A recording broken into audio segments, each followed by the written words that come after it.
Assalomu alaykum hammaga. Bugun biz termosifon jarayoni haqida o'rganamiz. Ma'lumki, suyuqlikka harorat berilganda turli xil zichlikka ega bo'ladi. Natijada suyuqlik harakatlana boshlaydi. Ushbu jarayon termosifon deb ataladi. Misol sifatida aytsak, suv 4 gradusda zichligi 1 ga teng. Bu qachon qizirilganda 13 gradusgacha zichligi 0.7 0.6 bo'lib tushib boradi. Natijada issiq suv yuqoriga qarab harakatlanadi. Ushbu harakat termosifon deb ataladi.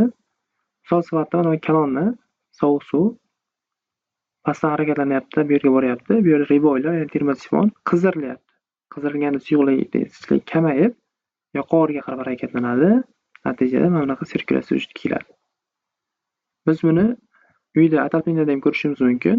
Ataplinaga sovuq suv boylerga keladi-da, boylerda qiziydi. Qizigan natijasida suyuqlik zichlik kamayib, birdan tushib 0.6 ga yoki 0.7 ga tushadi-da, tepaga qarab harakatlanadi. 2-chi, 3-chi etajgacha chiqib borib, o'sha yerdagi xonalarni isitadi-da, natijada harorati tushadi va zichligi ortib, pastga qarab yana tushadi.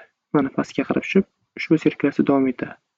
Ushbu sirkulyatsiyamiz, ya'ni suyuqlikning harakatini termosifon deb atasak bo'ladi.